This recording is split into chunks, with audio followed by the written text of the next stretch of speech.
Сегашна власт која не може да го смисли Глигоров, као родоначалник на овие помлади, после што им правиа проблеми, ја имаше еквидистанцата, они практично до последно ја имплементираат еквидистанцата, од сите сме дистанцирани.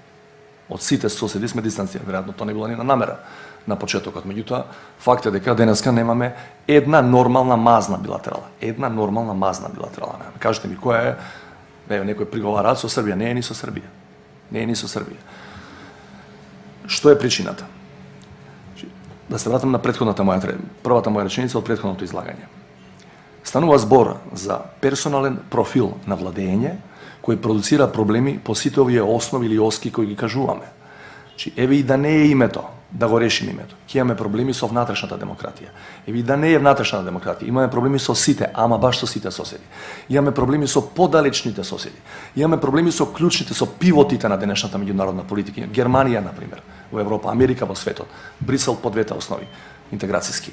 Гледате, не е случајно, тука имало проблем зашто некој е патриот и така ги поима клучните работи. Не е точно. Сегде имаме проблеми. Имаме политички затвореници, имаме новинари во затвор. Тоа е се производ на една иста матрица на размислување, така некои луѓе овде во Македонија ја поимаат политиката. Така мисла дека треба да се владее. Ви имате во сферата на медиуми, например, фрапантен податок. Не се превзема само на насилен начин најголемата телевизија на времето. Се преземат и маргинални телевизии. Една од нив, не е битно која, имаше 3,4% гледаност во моментот кога беше превземена на нетранспарентен начин. И тоа претежно во Скопје. 3,4, што не беше објективна опасност. Имате денеска некои мали портали кои исто така не се објективна опасност за онаа владење кое е сеопфатно. Повторно не можат да толерираат поинаков став. И повторно одат контра таквите извори на евентуално проопозиционо расположение. Станува збор за, ја тврдам дека станува збор не за идеолошка матрица пишана во документи. Така е по традиција на таа партија. Не е точно, не е така. Еве да се врзам со мојава последна теза со вашето прашање. Во однос на билатералата со Софија. Ние имаме договор од 99-та со Бугарија.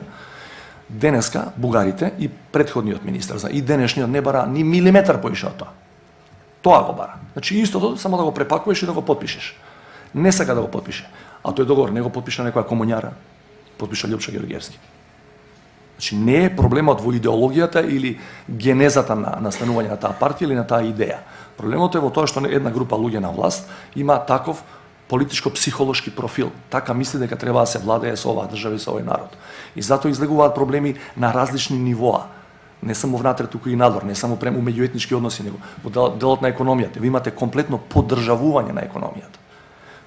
Тотално различно од сите, дури и варијативни нијанси на конзервативизмот. Поддржавување на економија. Значи, вие немате практично ни еден саглам приватен сегмент кој пркнува надоле. Ви имате најверојатно над 160.000 луѓе вработени во државна администрација.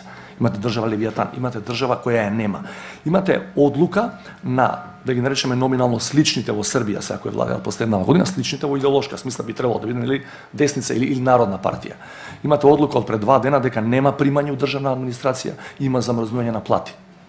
Овдека е непоимливо да помислат, а не да донесат таква одлука. Чи станува збор, ја мислам дека проблемот ќе го решиме ако се концентрираме на тоа.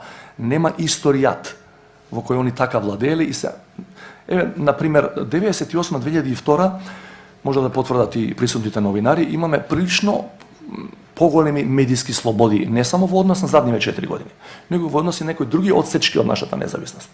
Тоа може да го потврдат луѓе кои работеле во тоа време, значи не било далеко од идеално, али тогаш немаше таков замав кон медиумите, генерално, не само кон опозицијските медиуми. Ја мислам, значи, инсистирам на тоа, да се фокусираме на тоа зашто овие луѓе направија во таа нивна партија дисконтинуитет со сопствената партиска историја. Затоа доаѓаме на ова ниво сега.